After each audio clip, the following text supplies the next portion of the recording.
우려했던 일이 현실로 되었습니다.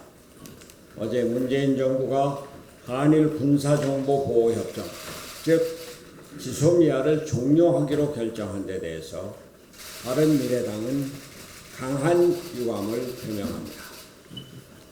또 과연 이 결정이 국익에 합당한 조치인지, 후속 전략이 존재하는지 묻지 않을 수 없습니다. 청와대는 이번 결정의 이유를 일본이 안보상의 이유로 백색 국가 리스트에서 우리를 제외한 것이라고 밝히며 한일 신뢰관계의 악화가 원인임을 분명히 했습니다.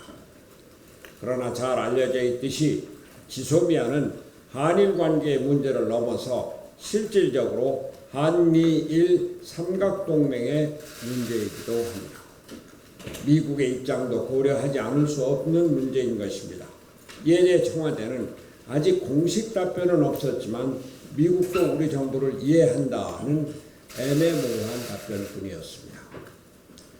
미국은 그동안 한미 및 미일 동맹이 각각 별도로 운영되는 과정에서 항상 삼각협력 강화의 필요성, 즉 대북 관련 정보 공조 필요성을 강조한 점에 비추어서 우려하던 상황이 현실화된 데 대한 당혹감이 클 것이라고 보여집니다.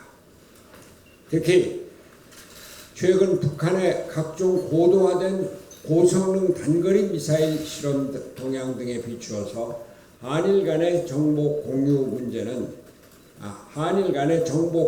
부재는 미국 측의 부담을 한층 가중시키는 것으로 볼 수도 있을 것이며 한미 동맹에 대한 미국 내 회의론을 부추길 소지도 있을 것으로 보입니다. 실제로 미국은 가능한 모든 통로로 지소미아 지지 입장을 분명히 해왔습니다. 바로 오늘 새벽에도 폼페이오 미 국무장관이 한국의 지소미아 종료 결정에 실망했다는 입장을 밝혔다고 합니다. 미 국방부도 대변인 논평을 내어서 강한 우려와 실망감을 표명한다고 밝혔습니다. 트럼프 대통령도 지난 9일 나는 한국과 일본이 서로 잘 지내기를 바라며 그들은 동맹국이어야 한다며 우회적으로 입장을 표명한 바 있습니다. 그뿐만이 아닙니다. 그동안 미국 정부를 대표하여 한국을 방문하는 주요 인사들도 빠짐없이 지소미아 유지를 언급했습니다.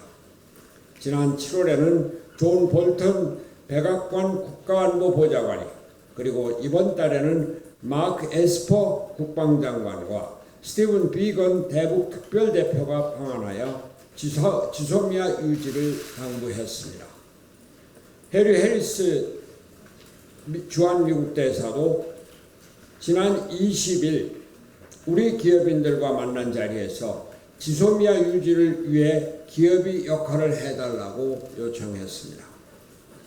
이번 지소미아 종료 결정으로 인해 한일 관계뿐만 아니라 한미 동맹에도 균열이 생긴 것입니다.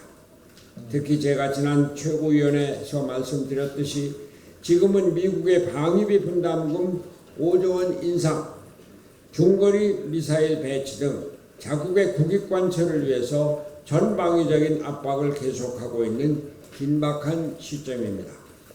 문재인 정부는 미국 정부도 이해한다는 공허한 답변을 내놓을 것이 아니라 어떠한 후속 전략과 대책을 가지고 지소미아 종료를 결정한 것인지 국민에게 상세히 밝혀야 할 것입니다. 지소미아는 한일 간의 대북 정보 공유 협정인데 우리 측의 북한과의 관계 중시 정책에 비추어서 언젠가는 지속 여부가 검토될 가능성이 큰 사안이었을 것입니다. 그런 점에서는 일본의 무역 보복이 적절한 타이밍을 제공한 것으로 보이기는 합니다. 그러나 정부가 이렇게 퇴로를 차단하고 앞으로 동북아시아에서 대한민국의 안보를 어떻게 유지할 수 있을지 우려되는 바가 큽니다. 지소미아는 실제 군사적 가치 이상으로 한미일 안보협력을 넘어 한미 동맹의 미래 중대한 상징적인 의미를 갖기 때문입니다. 일본을 넘어 미국까지 반대편으로 돌리는 것은 차원이 다른 문제입니다. 아울러 국가안보는 국민정서라는 이름으로 유지되지 않고 국내 정치의 셈법으로 계산해서도 안 된다는 점을 말씀드리지 않을 수 없습니다. 지소미아 종료 결정이 국내 정치적인 셈법에 기초한 것이 아니기를 진정으로 바랍니다. 17세기 조선의 광해군은 기존 강국인 명나라와 신흥 강국인 후금 사이에서 실리를 추구하는 중립 외교를 펼쳐 국가의 안위를 지킬 수 있었습니다. 지난 최고위원회에서도 말씀드렸습니다만 외교에도 이념이 아니라 국익을 최우선으로 하는 자세가 필요합니다. 문재인 정부가 이념에 매몰되거나 정치적인 고려에 매몰되어서 대한민국을 국난으로 이끌고 가는 부를 범하지 않기 바랍니다.